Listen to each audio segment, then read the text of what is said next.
these mixture problems are solved using an algebraic system of equations, but these mixture problems can also be solved by using a proportion.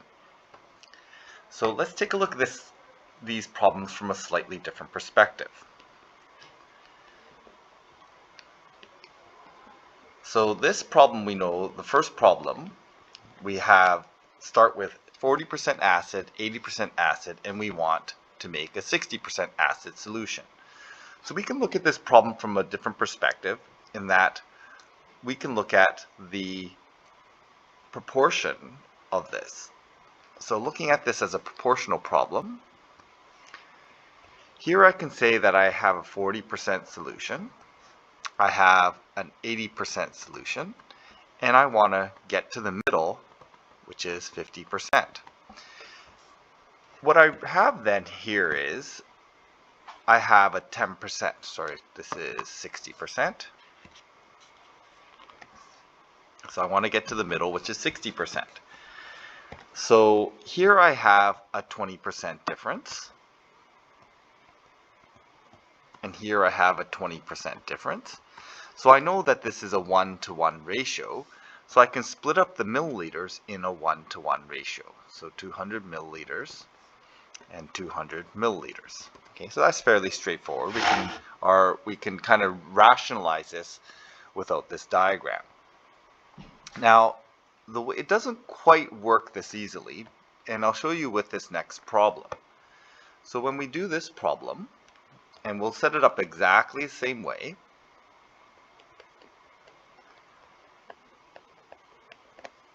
Okay, so we're going to set up this problem the exact same way. The answer was 225 milliliters of the 40% and 75 milliliters of the 50%, or sorry, the 80%.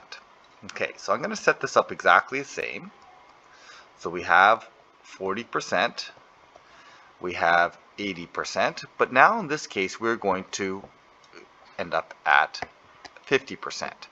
So here's 60, here would be 50, so we want to end up at 50%.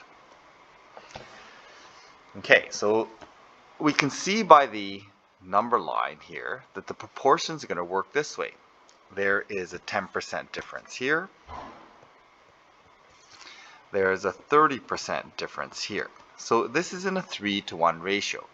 However, when we split up the 400, in this case the 300 milliliters, we want to definitely split it up into 3-to-1 ratio, or basically we have 1 part, 3 parts, or 4 parts total. So we can say that each part is equal to 75 milliliters. So there's 4 parts, and there's 1 part is equal to 75 milliliters. Okay, because we can say that the 300 milliliters is broken up into these 4 equivalent, these 4 parts, and we've made it into 4 parts just to make it easier. Whatever the simplest ratio is, we want to use that.